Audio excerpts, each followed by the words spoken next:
Okay good morning students. So இப்போ கிளாஸஸில் நம்ம one by ஒன்னாக ஒரு பர்சனாலிட்டி டெவலப்மெண்ட், அதாவது ஒரு ஒர்க் வைஸாக நீங்கள் போகும்போது என்னென்ன மாதிரியான விஷயங்களை வந்து ஒரு இன்டர்வியூவரும் சரி, உங்களோட மேனேஜ்மெண்ட்டும் சரி, உங்ககிட்ட எக்ஸ்பெக்ட் பண்ணுவாங்கங்கிறத பற்றி ஒன் பை ஒன்னாக பார்த்துட்ருக்கோம். ஸோ அஸ் அ பர்சன் நீங்கள் வந்து எப்படி உங்களோட கேரக்டர் வந்து டிசைட் ஆகுதுங்கிறத பற்றி ஒரு சைக்காலஜிக்கல் கிளாஸ் மாதிரி நம்ம ப்ரீவியஸ் கிளாஸில் டிஸ்கஸ் பண்ணோம்.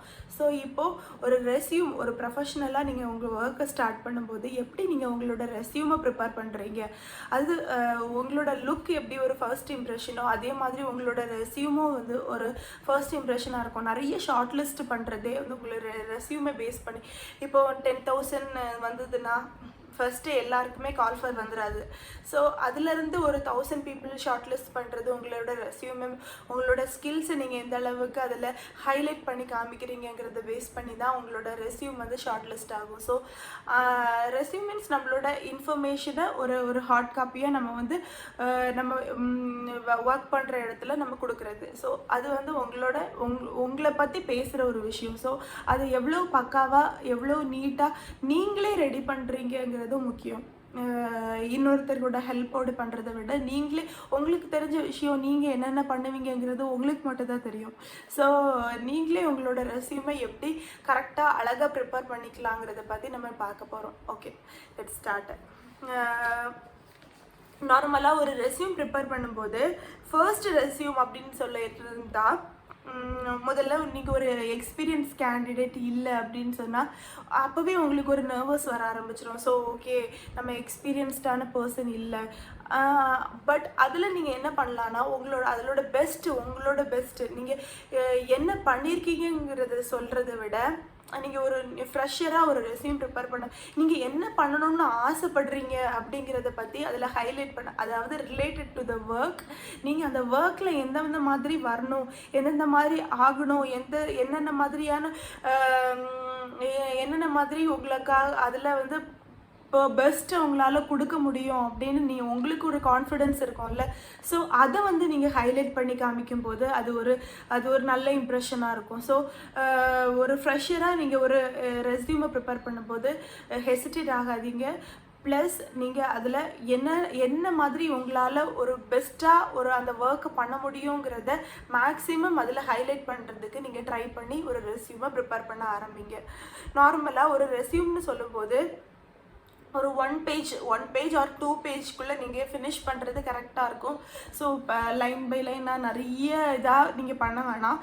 சிம்பிளாக உங்களோட ஸ்கூல் எக்ஸ்பீரியன்ஸ்லேயும் சரி, உங்களோட பர்சனல் டீட்டெயிலையும் சரி, எல்லாமே கரெக்டாக அதில் போடுங்க. இப்போ நீங்கள் ஒரு ஜாபுக்காக நீங்கள் அப்ளை பண்ணும்போது அந்த ஜாபுக்கான என்னென்ன ஸ்கில்ஸ் தேவைங்கிறத அதில் முக்கியமாக மென்ஷன் பண்ணுறதுக்கு நீங்கள் மறக்காதீங்க. ஸோ இதெல்லாமே நீங்கள் ஃபர்ஸ்ட்டு கன்சிடர் பண்ணிக்கணும். அடுத்தது ஃபர்ஸ்ட்டு உங்களை பற்றின ஒரு இன்ஃபர்மேஷனை ஒரு பாசிட்டிவான வேலை, இப்போது அப்பா பேர் அம்மா பேர் அப்படி இப்படின்னு ரொம்ப பர்சனல் டீட்டெயில்ஸ் வைஸாக போகாமல் உங்களோட ஸ்கில்டு வைஸாக நீங்கள் உங்களோட ரெஸ்யூமை ப்ரிப்பேர் பண்ணும்போது கரெக்டாக இருக்கும். ஃபர்ஸ்ட்டு நீங்கள் என்ன டைப் ஆஃப் ரெஸ்யூமை ஃபர்ஸ்ட்டு க்ரியேட் பண்ணுறீங்கிறத டிசைட் பண்ணிக்கோங்க. 3 டைப் ஆஃப் ரெஸ்யூம்ஸ் இருக்குது. First chronological resume and functional resume and combination resume. Chronological means ரொம்ப ட்ரெடிஷ்னல் டைப் ஆஃப், அதான் நான் ஃபர்ஸ்ட்டு சொன்ன மாதிரி name, date of birth, age, qualification, அப்படி ஸ்டெப் பை ஸ்டெப்பாக ரொம்ப ட்ரெடிஷ்னல். இப்போது வந்து நீங்கள் ஒரு சின்ன லெவல் கம்பெனி, ஒரு ஸ்மால் ஸ்கேல் இண்டஸ்ட்ரி போகிறீங்க, ஒரு கடையில் கூட நீங்கள் ஜாயின் பண்ண போகிறீங்க, அங்கே ஒரு ரெஸ்யூம்னா இந்த மாதிரி சிம்பிளான ஒரு ரெஸ்யூம் உங்களுக்கு எனஃப். ஸோ அந்த மாதிரி உங்களோட ஜாபை பேஸ் பண்ணி நீங்கள் அதை டிசைட் பண்ணிக்கலாம். அடுத்து ஃபங்க்ஷனல் ரெஸ்யூம்னா இப்போ நீங்கள் நிறைய ஸ்கில்ஸை மட்டுமே அதில் மென்ஷன் பண்ணுற மாதிரி. சப்போஸ் நீங்கள் ஒரு எக்ஸ்பீரியன்ஸ் கேண்டிடேட்டாக இருந்ததுன்னா உங்களுக்கு வந்து நிறைய டீட்டெயில்டு இன்ஃபர்மேஷன் கொடுக்க வேண்டாம். ஒன்லி உங்களுக்கு என்ன தெரியுங்கிறத மட்டும் நீங்கள் வந்து ஒரு 1 ஸ்டெப் அஹெடாக கெரியரில் ஆனப்புறமா இந்த டைப் ஆஃப் ரெஸ்யூம்ஸ் நீங்கள் க்ரியேட் பண்ணுறது கரெக்டாக இருக்கும். Functional based resume. காம்பினேஷன்னு சொல்லும்போது இப்போ அந்த ட்ரெடிஷ்னலான ஓரியன்ட் டீட்டெயில்ஸும் நம்ம போட்டு அண்ட் அந்த ஃபங்க்ஷனல் டைப், அந்த ஸ்கில்டு பேஸ் டீட்டெயில்ஸும் போட்டு ஒரு காம்பினேஷன் ஆஃப் ஸ்டைல் ஆஃப் ரெஸ்யூமை க்ரியேட் பண்ணுறது இட்ஸ் அ காம்பினேஷன் ரெஸ்யூம் சொல்லுவோம். ஸோ என்ன டைப் ஆஃப் ரெஸ்யூம், என்ன டைப் ஆஃப் ஒர்க் நீங்கள் போக போகிறீங்க, எந்த ஒர்க்குக்காக நீங்கள் இந்த ரெஸ்யூமை ரெடி பண்ணுறீங்கிறத ஃபர்ஸ்ட்டு டிசைட் பண்ணிக்கோங்க. ஃபர்ஸ்ட்டு நான் காம்பினேஷன் டைப் ஆஃப் ரெஸ்யூம் வந்து நார்மலாக எப்படி க்ரியேட் பண்ணுவாங்கங்கிறத பற்றி நான் உங்களுக்கு சொல்லிடுறேன். ஸோ அது வந்து உங்களுக்கு எல்லா டைப் ஆஃப் ரெஸ்யூம்ஸ் க்ரியேட் பண்ணுறதுக்கும் உங்களுக்கு யூஸ்ஃபுல்லாக இருக்கும். ஃபர்ஸ்ட்டு நீங்கள் ஒரு ஹெட்டர்னு ஒன்று க்ரியேட் பண்ணிக்கோங்க. ஹெட்டரில் ஃபர்ஸ்ட் நீங்கள் ஃபர்ஸ்ட் காலமே ஹெடர் பார்ட்டுன்னு நம்ம அதை மென்ஷன் பண்ணுவோம். உங்களோட நேம், உங்களோட ஃபோன் நம்பர் அண்ட் உங்களோட மெயில் ஐடி. ஸோ இந்த மூணுமே அதில் நீங்கள் முக்கியமாக காமிக்கணும். ஸோ அட்ரஸ் அதெல்லாமே நீங்கள் கீழே பர்சனல் டீட்டெயில்ஸ்னு சம்டைம்ஸ் மென்ஷன் பண்ணும்போது நீங்கள் சொன்னால் போதும். இல்லை உங்கள் அட்ரஸ் நீங்கள் கொடுக்குற சர்டிஃபிகேட்ஸ்லேயே இருக்கும். ஸோ அது நீங்கள் பெருசாக ஹைலைட் பண்ணுறதுக்கான தேவையில்லை. பட் உங்கள் ரெஸ்யூமில் ஃபர்ஸ்ட் ஹெடர் பார்ட்டில் ஃபர்ஸ்ட் உங்களோட நேம் போடுங்க, அப்புறம் ஒரு ஃபோன் நம்பர் போடுங்க, அப்புறம் மெயில் ஐடி போடுங்க. இப்போ மெயில் ஐடி க்ரியேட் பண்ணும்போது நம்ம கொஞ்சம் ஃபங்கியான மெயில் ஐடிஸ்லாம் வச்சுருப்போம். சிலவங்க அவங்களோட ஒரிஜினல் நேமில் வைக்காமல் இப்போ ஸ்வீட், க்யூட் அந்த மாதிரிலாம் போட்டு வச்சுருப்பாங்க. ஸோ அதெல்லாம் அவாய்ட் பண்ணுறது நல்லது. இப்போ உங்களோட பேர் சோன் இப்போது உங்களோட பேர் சம்திங் மேரி அந்த மாதிரி இருந்ததுன்னா மேரி, உங்களுக்கு மேபி உங்கள் அப்பாவோட பேரும் சேர்த்து அந்த இனிஷியலையும் ஆட் பண்ணி அது @gmail.com அந்த மாதிரி கொஞ்சம் ப்ரொஃபஷ்னலாக உங்களோட நேம் வைஸாக ஒரு மெயில் ஐடியை நீங்கள் க்ரியேட் பண்ணிக்கோங்க. உங்களோட பெட் நேம் அந்த மாதிரிலாம் போட்டு நீங்கள் ஒரு மெயில் ஐடி க்ரியேட் பண்ணால் அது ஒரு நல்ல ஒரு வியூ உங்களுக்கு கொடுக்காது. ஸோ ஒரு மெயில் ஐடி கூட ஒரு ப்ரொஃபஷ்னலாக நீங்கள் க்ரியேட் பண்ணிக்கிறது கரெக்டாக இருக்கும். அடுத்தது ஒரு சம்மரி பேஜ் நீங்கள் எழுத வேண்டியது இருக்கும்.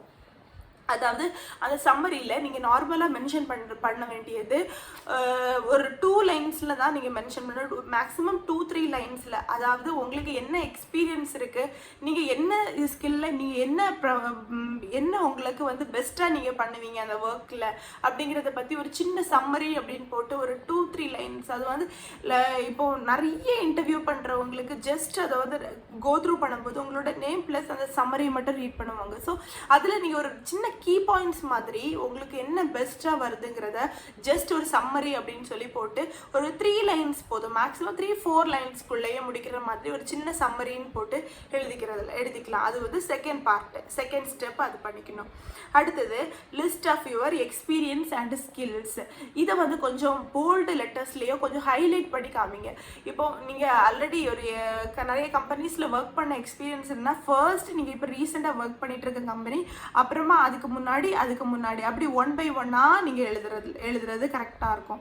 ஸோ ஸ்கில்ஸ்ன்னு சொல்லும்போது இப்போ நீங்கள் ஒரு ப்ரோக்ராமிங் சைடில் இப்போ C++ல் நீங்கள் நல்லா பண்ணிட்டு இருக்கீங்க, அதில் தான் நீங்கள் ஒரு எக்ஸ்பர்ட், இல்லை நெட்வொர்க்கிங் ஃபீல்டில் தான் ஒரு எக்ஸ்பர்ட் அந்த மாதிரி இருந்ததுன்னா அதை வந்து ஹைலைட் பண்ணி அடுத்த ஸ்கில்லில் நீங்கள் மென்ஷன் பண்ணுறது கரெக்டாக இருக்கும். ஃபர்ஸ்ட்டு உங்களோட எக்ஸ்பீரியன்ஸ் வைஸ் நீங்கள் உங்களோட எக்ஸ்பீரியன்ஸ் வைஸ் நீங்கள் அதை லிஸ்ட் பண்ணுறது கரெக்டாக இருக்கும். அண்ட் உங்களோட ஸ்கில்டையும் அதில் நீங்கள் ஹைலைட் பண்ணி காமிக்கலாம். இப்போது ஸ்கில்லுன்னு சொல்லும்போது ஷார்ட்டாக போடுங்க. நிறைய டீட்டெயில்டாக இதுன்னு சொல்கிறத விட சின்ன கீ பாயிண்ட்ஸ் மாதிரி இந்த பேஸில் நான் பண்ணியிருக்கேன், பட் இதில் சில விஷயங்கள் நான் தனியாக கூட பர்ஃபார்ம் பண்ணியிருக்கேன், ஒரு டீமை மேனேஜ் பண்ணியிருக்கேன், இதெல்லாம் கூட நீங்கள் ஸ்கில்லில் நீங்கள் ஆட் பண்ணிக்கலாம். அடுத்தது லிஸ்ட் ஆஃப் யுவர் ஆக்டிவிட்டீஸ்ன்னு சொல்லும்போது இப்போ உங்களோட ஜாப் வைஸாக மட்டும் இல்லை, நீங்கள் மற்றபடியும் என்னென்ன ஆக்டிவிட்டி பண்ணுவீங்க. ஒருவேளை இப்போ வாட்சிங் டிவி,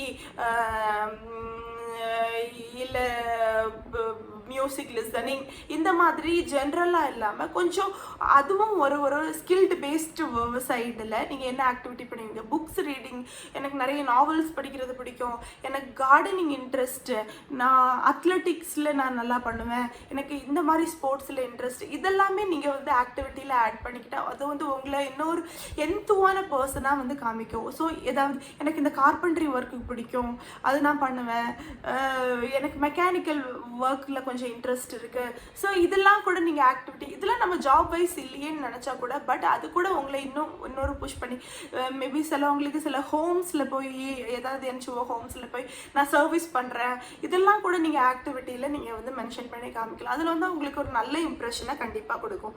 அடுத்தது லிஸ்ட் ஆஃப் யுவர் எஜுகேஷன்.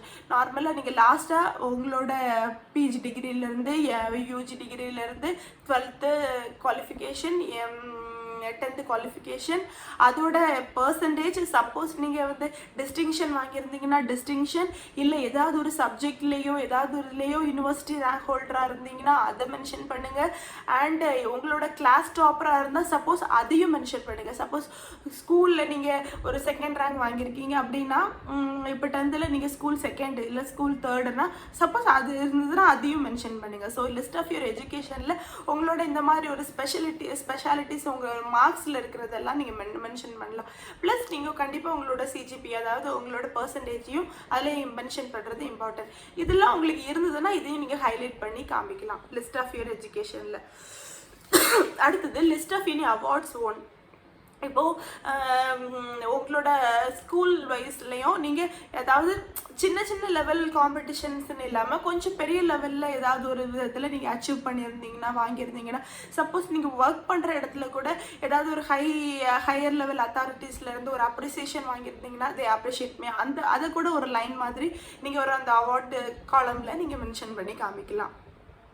அடுத்தது list of your personal interest. இதுவும் ஆக்டிவிட்டீஸ் மாதிரி தான். ஏதாவது ஒரு பர்சனல் இன்ட்ரெஸ்ட் உங்களுக்கு, இதுதான் பண்ணணும்னு ஆசைப்பட்றேன், இதில் நான் இன்னும் ஷைன் பண்ணணும்னு ஆசைப்பட்றேன்னு ஏதாவது ஒரு பர்சனல் இன்ட்ரெஸ்ட் இருந்ததுன்னா அதை நீங்கள் போடலாம். இல்லை இந்த காலமை நீங்கள் அப்படியே நெக்லெக்ட் பண்ணிக்கலாம். ஸோ இப்படி நார்மலாக உங்களோட ரெஸ்யூமர் க்ரியேட் பண்ணிக்கலாம். அப்புறம் லாஸ்ட்டாக ஒரு ஆப்ஷனலுக்கு நான் சொல்கிறேன், பர்சனல் டீட்டெயில்ஸ்னு போட்டு உங்கள் நேம் இந்த இது மட்டும் இல்லாமல் உங்களோட அப்பா பேர், அவர் என்ன ஒர்க் பண்ணுறாரு, உங்க கூட பிறந்தவங்க, உங்கள் மேரிட்டல் ஸ்டேட்டஸ், அந்த மாதிரி ஏதோ ஒரு பர்சனல் டீட்டெயில்ஸ் மாதிரி ஒரு சின்ன காலமாக சப்போஸ் உங்களுக்கு இன்ட்ரெஸ்ட் இருந்ததுன்னா நீங்கள் போடலாம். ஸோ இது வந்து இதுவும் ஒரு ஆப்ஷனல் தான். ஸோ லாஸ்ட் எண்ட் பண்ணுறது இந்த மாதிரி எண்ட் பண்ணிட்டு முடிக்கிறது ரொம்பவே ஒரு நல்ல ஒரு ரெஸ்யூமோட லுக்கை உங்களுக்கு வந்து கொடுக்கும்.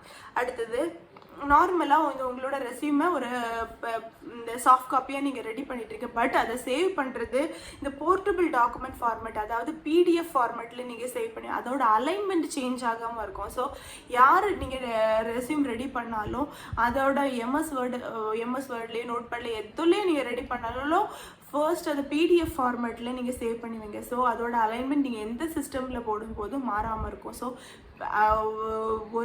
ஒரு ரெஸ்யூமை கண்டிப்பாக நீங்கள் பிடிஎஃப் ஃபார்மேட்டில் தான் சேவ் பண்ணி வைக்கணும்.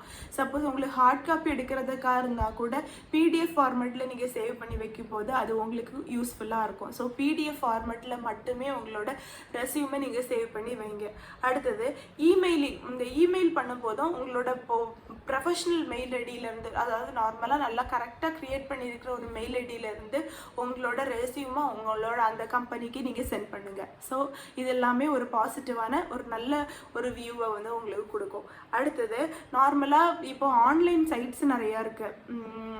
அதாவது ஜாப் சீக்கர்ஸ்க்காக நிறைய ஆன்லைன் சைட்ஸ் இருக்குது. நாக்ரி, டைம் ஜாப்ஸ் அப்படின்னு நிறைய ஆன்லைன் சைட்ஸ் இருக்குது.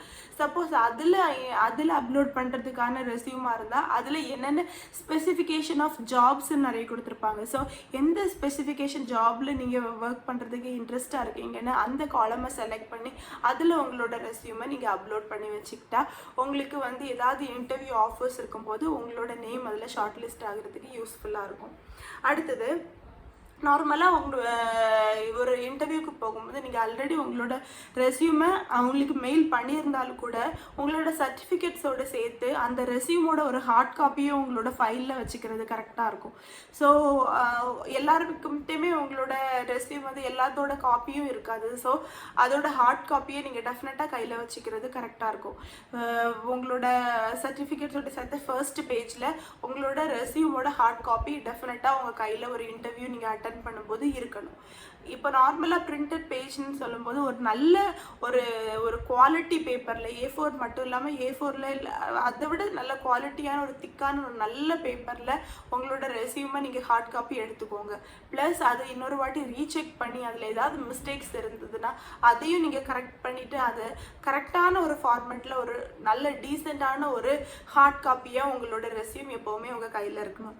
நார்மலாக ஒரு இன்டர்வியூ நீங்கள் போகும்போது ஒரு இன்டர்வியூ கேண்டிடேட்டாக இல்லை ஒரு ஒர்க்கிங் பர்சனாக உங்ககிட்ட முக்கியமான விஷயங்கள் எதிர்பார்க்குறாங்கன்னா நீங்கள் ஒரு கிரிட்டிக்கலான சுச்சுவேஷனில் நீங்கள் எந்த மாதிரி அந்த ப்ராப்ளத்தை சால்வ் பண்ணுவீங்க, அந்த ப்ராப்ளம் சால்விங் டெக்னிக் வந்து உங்ககிட்ட எந்த அளவு இருக்குது, இல்லை ஒரு டீம் ஒர்க் ஒருத்தர் கூட நீங்கள் எவ்வளோ மிங்கிள் ஆகி உங்களால் ஒர்க் பண்ண முடியும், அடுத்து ஒரு ப்ரொஃபஷ்னலிசமாக நீங்கள் எந்த அளவுக்கு பிஹேவ் பண்ணுறீங்க, அப்புறமா நார்மலாக உங்களுக்கு எழுதுறதுக்கும் சரி பேசுகிறதுக்கும் சரி எந்த அளவு கம்யூனிகேஷன், அதாவது இங்கிலீஷ்லேயும் சரி தமிழ்லையும் சரி எந்த அளவு அந்த கம்யூனிகேஷனில் நீங்கள் டெவலப்டாக இருக்கீங்க, முக்கியமாக அந்த வட்டார லாங்குவேஜ்னு சொல்லுவாங்க, அந்த லோக்கல் ஏரியா லாங்குவேஜஸ். ஸோ அதுக்குன்னு ஒரு ஸ்லாங் இருக்கும், அதை மாற்றிக்கிறதுக்கு நீங்கள் நார்மலாக பேசும்போதே ட்ரை பண்ணுறது கரெக்டாக இருக்கும். எல்லாருக்கும் புரிகிற மாதிரியான ஒரு ஸ்லாங்கில் நீங்கள் வந்து தமிழை பேச ஆரம்பிச்சிங்கனாலே கொஞ்சம் அது உங்களுக்கும் ஒரு ஒர்க் வைஸ் உங்களுக்கு ஒரு யூஸ்ஃபுல்லாக இருக்கும். ஸோ அதையும் நீங்கள் கொஞ்சம் ட்ரை பண்ணிக்கிறது கரெக்டாக இருக்கும். அடுத்து ஒருத்தரோட அவங்களோட லீடர்ஷிப் குவாலிட்டி எப்படி, அவங்க ஒருத்தர் ஒரு ஒரு ஒரு ஹை லெவல் ஒர்க்குன்னு போகும்போதும் அவங்க எந்த அளவுக்கு அந்த ஒரு டீமை மேனேஜ் பண்ண முடியும் அவங்களால, இது எல்லாமே உங்கள்கிட்ட ஒரு எம்ப்ளாயராக டெஃபினட்டாக அவங்கக்கிட்ட எதிர்பார்ப்பாங்க. ஸோ ஒரு இன்டர்வியூ கொஸ்டின்ஸ் கூட உங்களுக்கு பர்சனல் வைஸாக போகும்போது அவுட் ஆஃப் த ஒர்க் போகும்போது இந்த மாதிரியான விஷயங்களை கன்சிடர் பண்ணி உங்ககிட்ட மேபி கொஸ்டின்ஸ் அவங்க கேட்கலாம். ஸோ எல்லாத்துக்குமே நீங்கள் ரெடியாக இருக்கிறதுக்கு ரொம்பவே கரெக்டு. ஸோ நார்மலாக ஒரு ரெசியூம் ப்ரிப்பேர் பண்ணுறதை பற்றி பார்த்தோம். இன்னும் உங்களுக்கு ஒரு ஒர்க் வைஸாக நீங்கள் என்னென்ன மாதிரியான விஷயங்கள் டெவலப் பண்ணிக்கிறணுங்கிறத பற்றி ஃபர்தர் கிளாஸஸில் பார்க்கலாம். ஸோ இது யூஸ்ஃபுல்லாக இருந்திருக்கும்னு நினைக்கிறேன். So thank you so much.